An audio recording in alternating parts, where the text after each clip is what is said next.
Well, good morning, everyone. Welcome to Adapt. I'm Coach Ron Cronin. I'll be your trainer. Today is Wednesday, your skills and activities call. Let's get to work today, okay? A lot of you are working with buyers right now. And, not only for 45 years has Mike been encouraging people to shift your business to the listing side for all the benefits that come with being a listing agent, but he's especially been saying it recently in the last several months, okay? Being on the listing side of the transaction with the market conditions we're experiencing right now is much, much better for you. So I want to talk to you about that a little bit, okay? I want to talk to you think about the buyers that you're working with. Is it uncommon right now that when you write an offer for a buyer that they're competing with maybe 5 or 10 or 15 or 20, or how many have you seen? So, I've heard of 50 offers on a house in 2 days, okay, and that kind of a response. So, the market conditions are abnormal right now, and it could be the new norm, but they're abnormal compared to what we're used to. So, why are we working with the buyers? Why? Well, because they're there, because they're asking me to help them, Ron. I understand. And Ron, getting listings is hard. Getting listings is hard, Ron. Yes, it's harder than it's probably ever been, especially for those that don't know how to do it or don't know what to do. It's going to be very difficult right now, which is one of the reasons that you may be gravitating towards buyers. Okay? I want you to think about this. If you write an offer for and represent a buyer, and even though they're the greatest people and they're putting everything on the line, they're making it the best offer they can possibly write.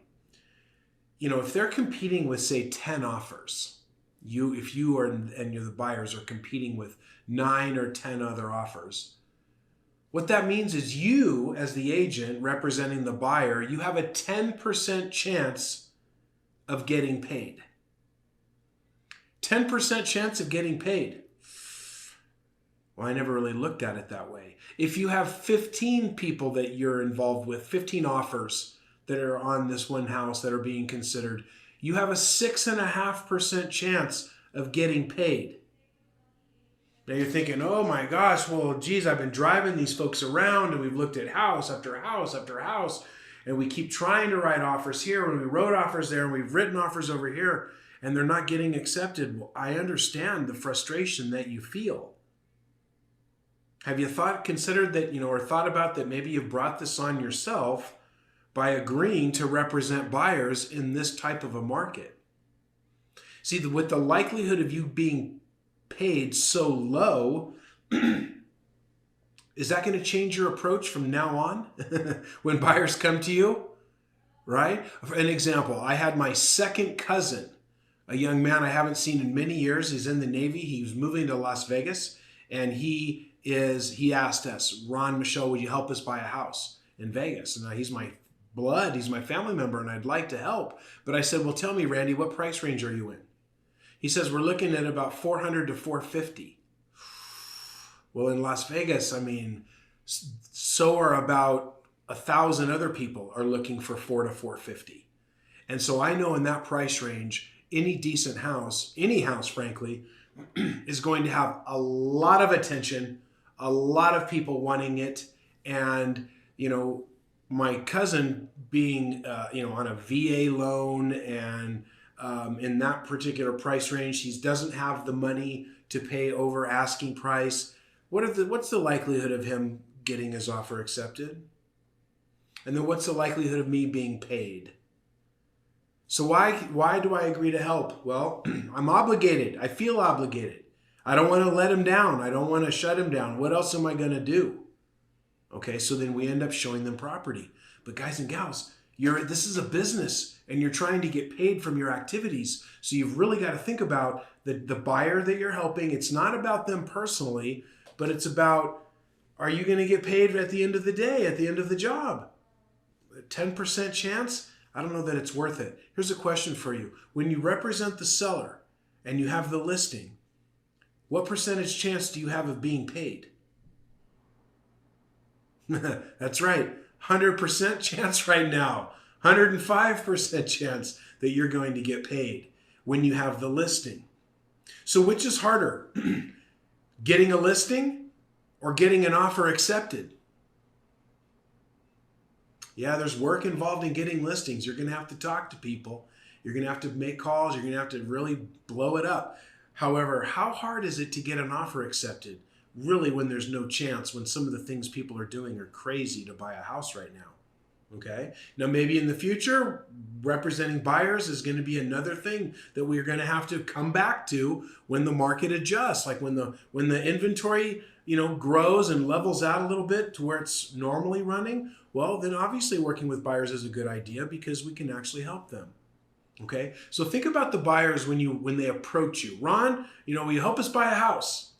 And I say, well, let's talk about that. Okay, let's talk about your qualifications and what type of property you're looking for. Because here's the thing, guys and gals, think about this. Is there a big rush on land or property or lots right now? Not like a house. So if someone wants to buy land, well, geez, it's obtainable. I can actually help them buy something.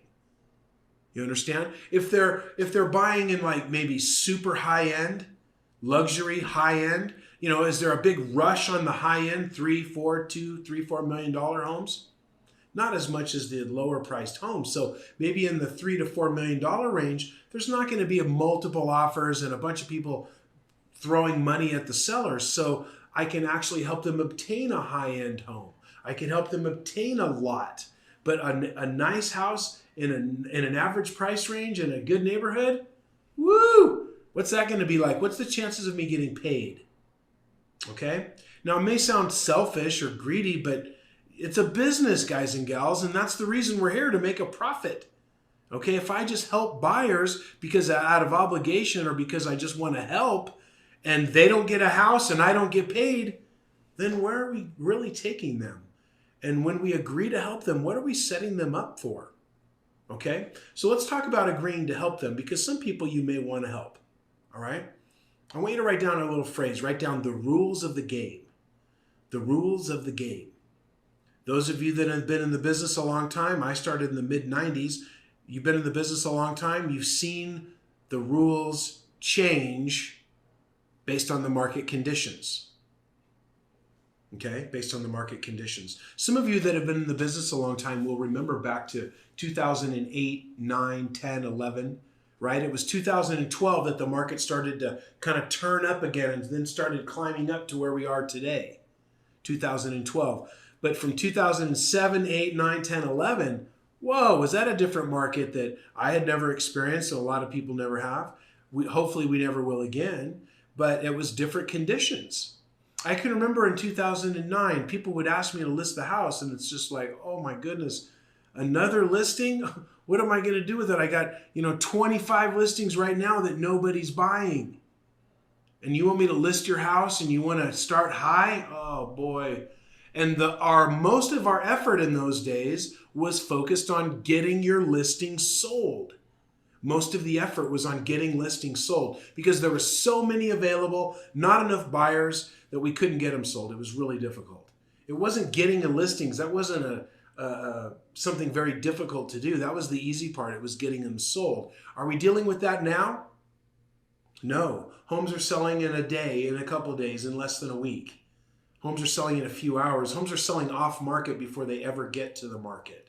Okay, so it's different times right now. Our attention is not focused on getting listings sold, guys and gals. Our attention now has to shift over here to getting listings. And the majority of our day, our week is going to be spent, or should be spent, on finding the next listing. They're out there. People are listing them. Why is it not you? Okay? What's the difference? So, rules of the game. I was explaining to you that the rules have changed now, okay? So what are the rules? If a buyer wants to go into this buying a house scenario and and their price range is very popular, let's say, well, they need to understand what the rules are because they're a little different than they used to be.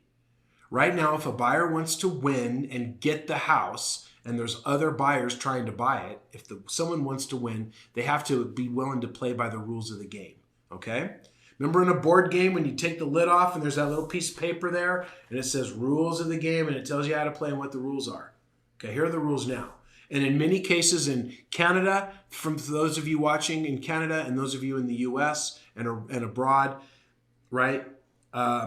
It's very common that the sellers or the buyers are offering over asking price.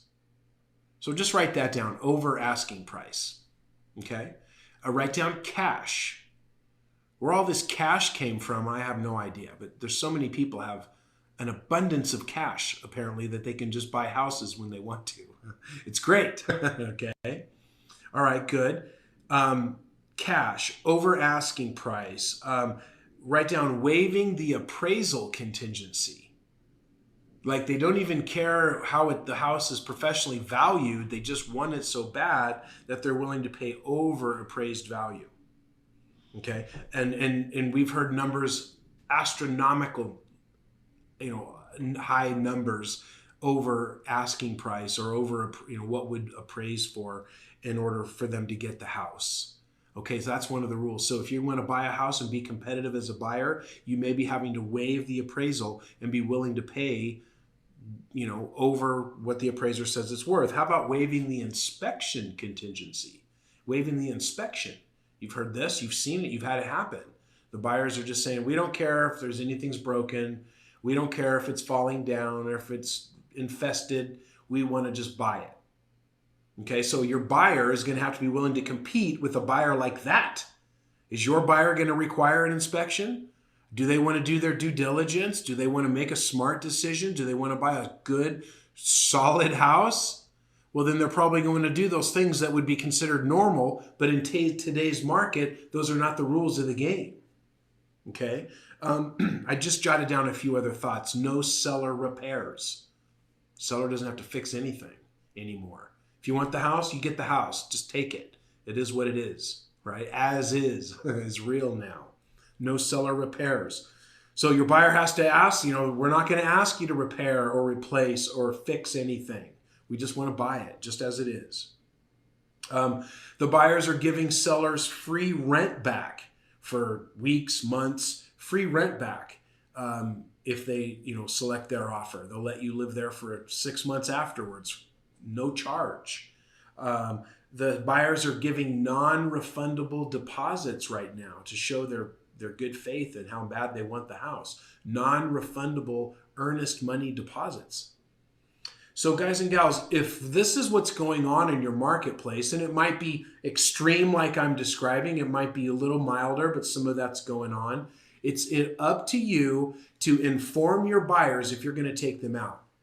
It's up to you that you inform them that these are the rules of the game, and are you willing to play by the rules? Are you willing to play by the rules? Okay, because if I'm going to go out and take on a 10% chance of getting paid, then my buyer really needs to look the very best if I'm going to take him into that buying scenario. Well, Ron, I'm not willing to pay over appraised value. It's against my principles. Well, I understand it's against mine too. However, those are the rules right now, or that's what's going on. And to be competitive, you're probably going to have to. So I suggest that I'm not able to help you with this right now. Or I suggest that you maybe sit on the sidelines for a while and wait to see what happens with the inventory.